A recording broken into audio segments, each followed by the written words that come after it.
How does societal class impact the individual's capacity for evil? Are the upper class more refined than the peasants? Are the common people kinder than the tyrants? For the sake of this analysis, let us first define evil as a savagery and selfishness that derives from our innate survival instincts. Today, I will argue that we all have a capacity for evil, regardless of our societal class. This doesn't necessarily mean we are embracing this capacity day by day. We still have elements of genuine altruism, but it will always manifest given the right environment. Lord of the Flies is an allegorical effort to expose humanity's inherent capacity for evil and its role in societal corruption. Hated in a Nation is a modern take on this cynicism, where Charlie Brooker condemns current society for being ignorant of their modernized savagery. Contemporary cynicism is the belief that humans are primarily motivated by self-interest. This attitude originated from the 19th century, from advancements like Fordism and the World Wars, advancements that developed distrust in authority and hopelessness in people. Many cynical authors bloomed, like Joseph Heller, W.H. Auden, and William Golding. Golding's work, Lord of the Flies, resonates strongly with the cynical lens. His pessimistic motives challenged the British spirit its government tried to develop to alleviate the terrors of World War II. He effectively becomes a vessel for the distress of a world degraded by war. Golding was a man who saw consistent evil throughout his lifetime. In 1940, he joined the Royal Navy, where he saw evil on a national scale. Savagery was being embraced not only by his opposition, but also by his own team. Quote, "Anyone who moved through those years without understanding that man produces evil as a bee produces honey must have been blind or wrong in the head." Every character in the novel is allegorical for societal class. Jack, for example, the leader, represents how capable we are of succumbing to the pleasure of power. At the novel's beginning, he is characterized as a shy kid, reluctant to kill even for survival. He has some extent of compassion and maturity. That is,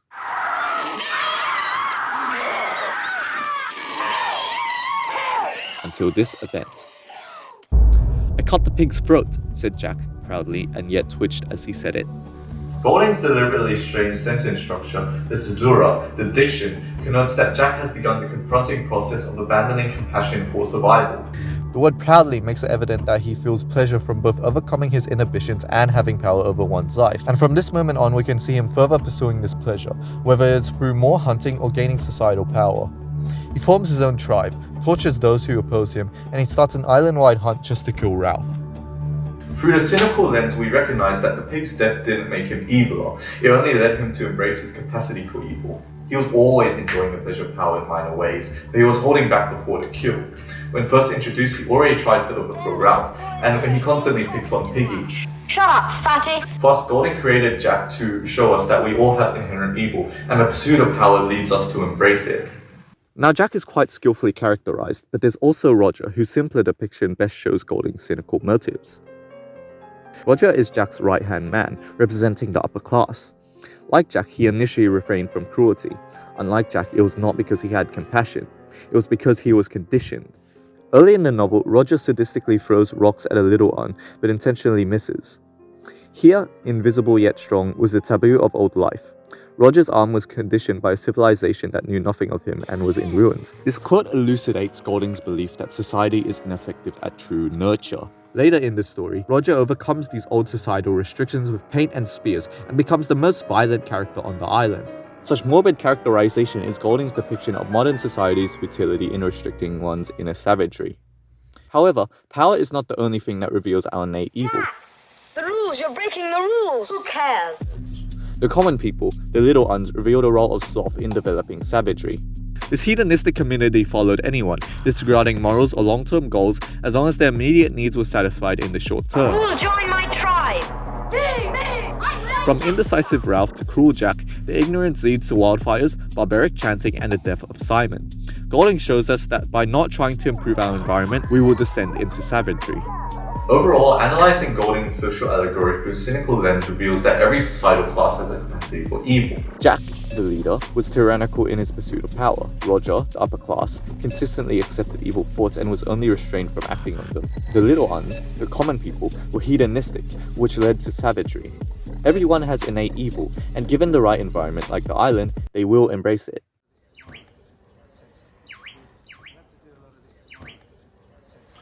Fast forward to 2016. Charlie Brooker airs Hated in the Nation, a text exploring Golding's contemporary cynicism from a modern perspective.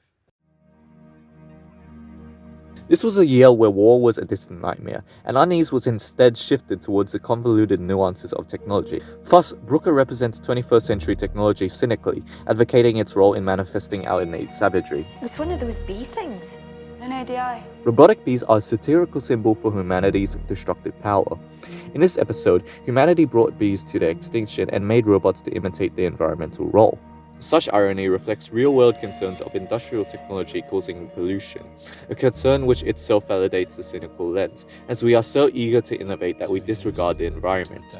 Yes, or more to the point, the environmental impact would that. Lord of the Flies had a weak society formed by children, so some say a stronger one would lead to a more progressive world. Brooker denies this possibility, asserting that humanity will always find a way to manifest savagery. In this world, it's through inconsideration of the environment. Now, this concept of bees, while poignant, is far in the realm of fiction. Where Brooker really confronts us is in our usage of social media. That's right, this episode criticizes cancel culture. A criminal has created a system. Social media users can tag any figure they want alongside the hashtag Death2, and at 5 PM each day, the figure with the most hashtag is killed by hacked robotic bees. It's a clear jab at how brutal the online realm is in real life, with if someone does anything wrong, they will be met with the wrath of an invisible mob. One motif in this story is that the people who voted online say they did not mean it. They say it was merely humorous. I was just using my freedom of speech. To send a threatening message. It was funny, okay? You wish he was dead. Well, no, I didn't. They swear, they compare journalists to Hitler, they advocate for death. If these people can say such intense words, how can they claim that it's half-hate?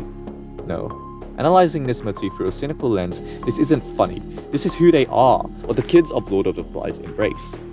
With social media's veil of anonymity and confirmation bias, they feel pleasure from bullying, having power over others without personal consequence. Brooker's confronting message is that we are both constantly manifesting our innate evil and ignoring the enormity of our actions in the process. Even with the shift from war disillusionment to technological anxiety, both Golding and Brooker perpetuate the same idea.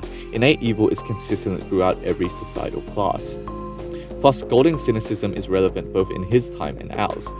However, there is an elephant in the room, one critical theory in both texts that transcends the simplicity of contemporary cynicism.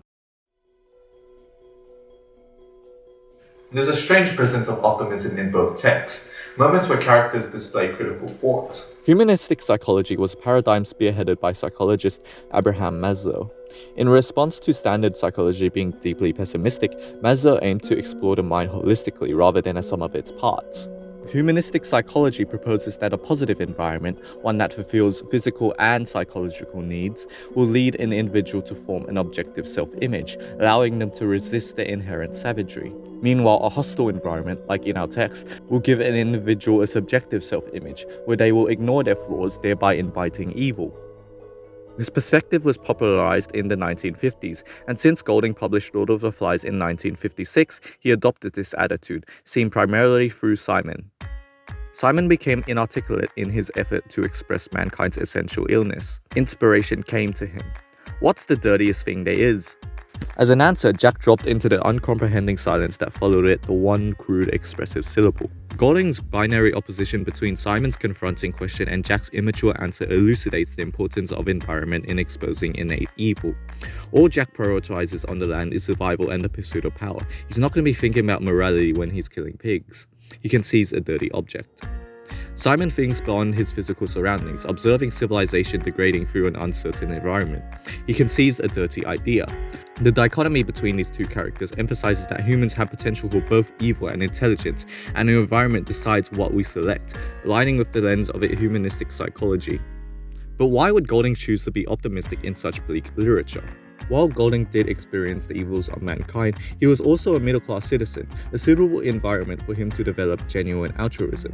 He saw numerous sides of humanity, the side where evil was embraced through brutal war and the side where evil was critically addressed through literature. Golding himself writes, "The human spirit is wider and more complex than the whole of the physical evolutionary system." In Black Mirror, it's Blue who resonates with the lens of humanistic psychology. She thinks beyond the specifics of the criminal's barbaric system and recognizes its role in exposing humanity's inherent evil. Unlike Golding, Brooker welcomes satire. If satire, if it does anything, it maybe makes you feel a bit more sane. I remember when I was... The robotic bees, the weaponization of social media. These satirical aspects all support Brooker's utilization of the cynical lens. However, Blue was the character that we related to. You are young. Maybe you're old. When she feels puny, Brooker makes us feel puny too. When she learns something, we find out simultaneously. Guys, come here. The fact that Blue is characterized as logical and humane is Brooker's way of saying that we are still sane, that this satirical world is only an extreme of what we are capable of, and we can easily avoid it if we form an objective understanding of our innate evil.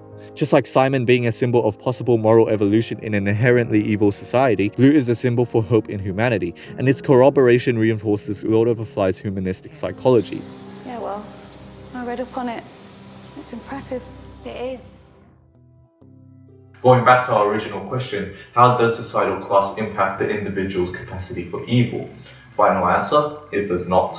It's meaningless whether you're a steam senator or a factory worker. We're all prone to our natural instincts, and if we do not critically assess this fact collectively, we will continue manifesting this savagery in different ways. Despite Golding's cynicism being based in his war disillusionment, his messages still reverberate throughout contemporary literature, including Brooker, who integrates the technological anxiety of his time.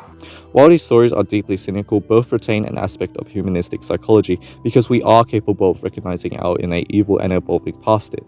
Thus, William Golding's Lord of the Flies perpetuate timeless values of cynicism and optimism.